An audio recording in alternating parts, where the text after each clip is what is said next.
Honorable members, we will now proceed with the debate on the contribution to the bill, and I'll ask Senator Okoiti Andrew Omtata.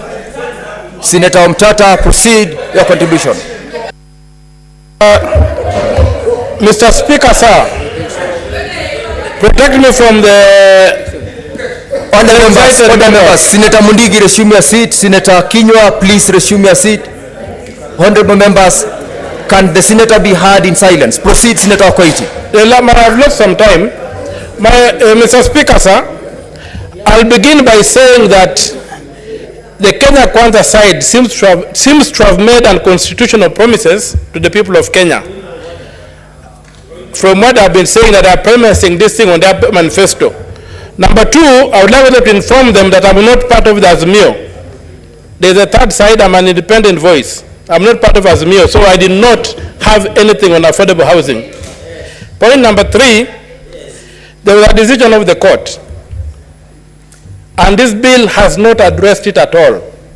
Questions of discrimination are still there, questions of violating the Constitution are still there, and discrimination in the nature that there's a mandatory requirement on salaried employees to contribute, but a voluntary requirement on other people, or a voluntary opportunity for others to contribute. There is no universal application of the law. Also, the court clarified between policy and implementation, but looks like the National Assembly and the executive have taken upon themselves the implementation role, which is supposed to be vested in the counties. Number three, the Constitution requires access to housing. Affordable housing does not prescribe ownership of affordable housing. And all over the world, the state is always required to provide access, not ownership to housing.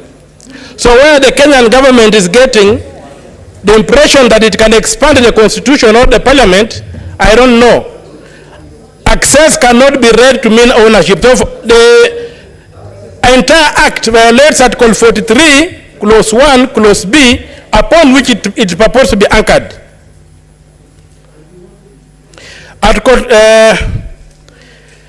It's also an arbitrary denial of arbitrary deprivation of property from the salaried employees to demand that they should part with salaries in a forcible fund. It's a mechanism of forcing people into associations contrary to the Constitution. This thing is unconstitutional, and it will remain unconstitutional whatever color it takes, whatever shape it takes, whatever test it takes. It's unconstitutional. And finally, it's most unfortunate that we are debating an important bill and members are given only 4 minutes. It is not possible to give your ideas, to ventilate this bill in 4 minutes. If we are extending the time to a point when we are doing that, why are we giving ourselves 4 minutes? Why are we muscling? Why are we gagging people who would like to ventilate the bill? So I would like that to go on record that it was a wrong thing to do, to gag members by limiting the time by which they can debate. And I also support Senator for Isiolo, for Garissa, who said that the bill violates the principles of Islamic religion, which are specifically exempted under the Constitution when making bills. Thank you very much. Senator Gloria Uroba. Thank you. Thank you, Mr. Speaker. I want to proudly support the affordable housing, Mr. Speaker, and not just because it creates jobs for the youth. Not just because it creates jobs, Mr. Speaker. I want to support this because it is what Kenya needs, Mr. Speaker. And by the way, we need to be alive to the fact that change is inevitable. Senators from the opposition need to understand that an election was won based on promises that were given to Kenyans. One of the promises being affordable housing. Mr. Speaker, and I have even heard Senator Ledama try to explain how we should not do housing because ABCD. And when I was listening to him, I was wondering, these senior members of this house must understand the difference between social housing and affordable housing, Mr. Speaker. We are not talking about social housing. Whatever Senator Ledama was trying to talk about was social housing. And Mr. Speaker, when the Kenya Kwanza government is done with affordable housing successfully, then we are going to move now to deal with the issue of social housing, because even that is necessary. So, Mr. Speaker, as I support this affordable housing bill, I must say again and again and again, change is inevitable and development will be brought to Kenya by force, by fire. And if there is anybody who is going to ensure that this country moves to where it needs to go, Mr. Speaker, I want to tell every member in this house that it is His Excellency William Samoei Ruto, because he is the commander-in-chief.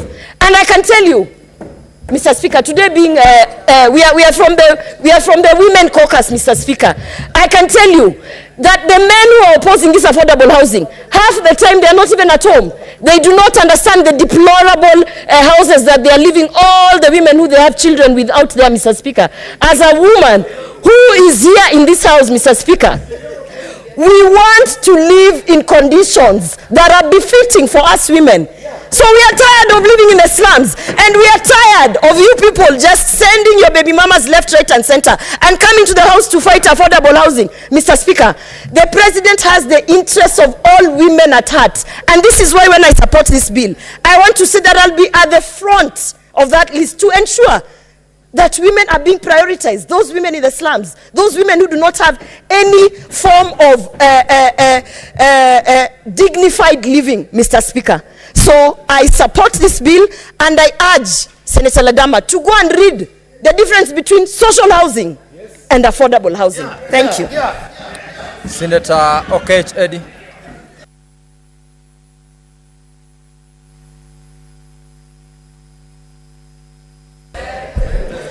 Mr. Speaker, I thank you for this time, and I think that I want to take this time to speak to the people who sent me to this house, and the great people of Migori.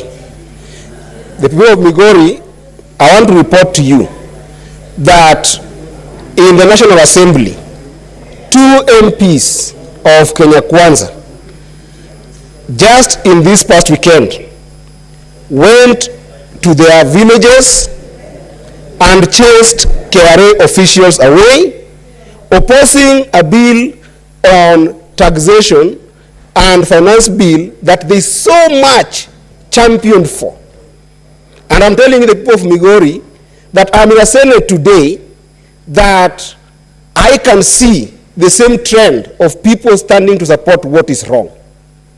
And I can assure the people of Migori that I want to stand with you, telling you that the way the structure of this bill is, I cannot support it. More importantly, the way the debate around this bill is being rushed in this house, the way it is being forced in the throat of you, the people of Kenya today in this house, we are being given 4 minutes to be able to discuss this bill. We have been forced to extend the house without participating in the conversation about that particular motion, the people of Migori. I am telling you that this is why, even during Moi days, the repealing of Section 2A came about. We are going to the dictatorial times of Moi, and it's not only happening at the national level, it's also happening in the house that you send me to. And I can assure you that there are ways of dealing with this matter. I don't support this housing bill. What is and in the protest of how the speakers today ran this particular house towards this discussion, I'm going to walk out of this house in protest. I'm going to walk out of this house in protest. The chair is of how the chair has treated us in this house. Senator Eddie, resume your seat. What's your point of intervention, Senator Abdul? Mr. Speaker, sir, can the senator stop misleading this House and the public and tell him to substantiate on who exactly forced who? Ruto forced us. Where is Ruto here? Is Ruto in this House?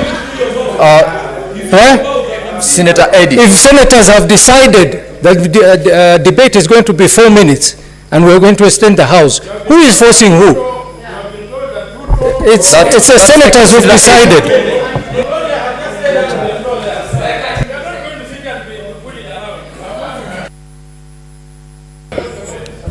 Mr. Speaker,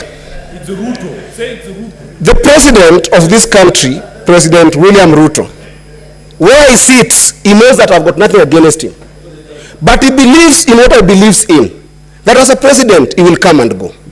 We as politicians will come and go. And when all this thing is done, it is our children. It is our children who will be able to live with the consequences of bad laws that we are making.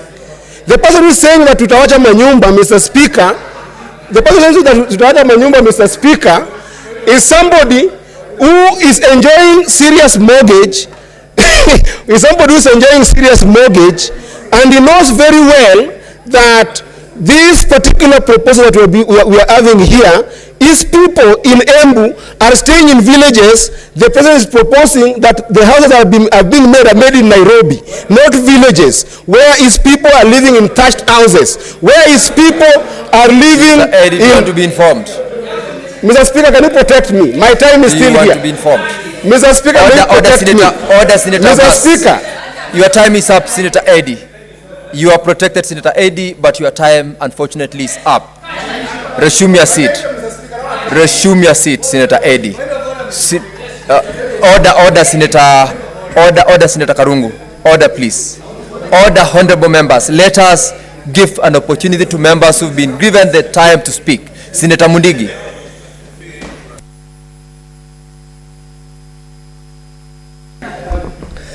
Asante Bwana Spika kwa kunipa ruhusa niweze kuchangia mambo ya kujenga manyumba, na ningetaka kusema kama kuna watu wafai kukataa mambo ya manyumba ni Senator Okechi na pia Senator Landama, kwa sababu mwaka 2005 nilikuwa huko Kisii, pahali inaitwa Gogo, pahali na Migori, pahali hakuna chochote. Kwa hivyo ningeomba kama serikali ya Kenya Kwanza, kitu ya kwanza ile kaunti ya Kisii nyuma ingeanza huko, kwa sababu hakuna tofauti sana kubwa sana ya Embu na Kisii. Na ninakumbuka vizuri mambo ya manyumba, watu 150 wameajiriwa, ni vijana wetu, ni wachana wetu, wengine ni watu wa kujenga, wengine ni watu wa stima, wengine ni wa kusafisha. Kwa hivyo saa hii hata hakuna ukora vijijini na kila kona zote. Kwa hiyo naunga mkono kaunti zote zile zinaendelea kujenga manyumba, kwa sababu kaunti nyingi najua saa hii mjengo inaendelea ni nyumba karibu 2,000. Hiyo ingine naunga mkono kwa serikali ya Kenya Kwanza kwa ile kazi inafanya, na inaomba iendelee hivyo kwa kipindi ya miaka ile itakuwako miaka 5 na ingine miaka ile ingine miaka 10. Kwa serikali ya Kenya Kwanza itapitisha hiyo mambo ya kujenga manyumba iende katika sub county, ndio mambo ya economy iweze kupandika katika county zetu. Nataka kuambia Senate ya Kenya, wale watu wote wako hapa, watu wengi tumetembea, kama mimi nimeenda Colorado, nimeenda North Carolina, nimeenda Dubai.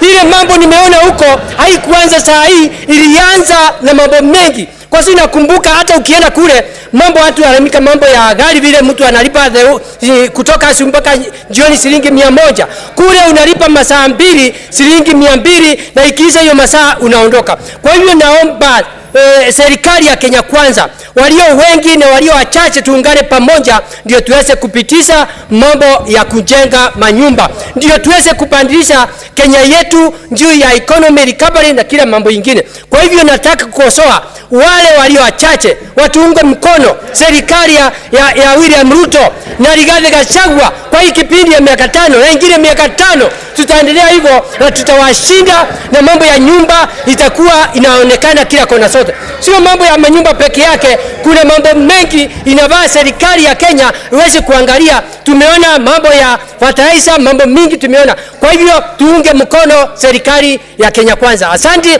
Sisi watu wa Embu County, nikiwa nimesimama hapa ni Embu County imesimama. Ni mimi Senator wa Embu County Alexander Munyimondigi, Deputy Party Leader Democratic Kenya Kwanza. Asante Bwana Speaker, naunga mkono. Order members, order members, order honorable members. Senator Sifuna.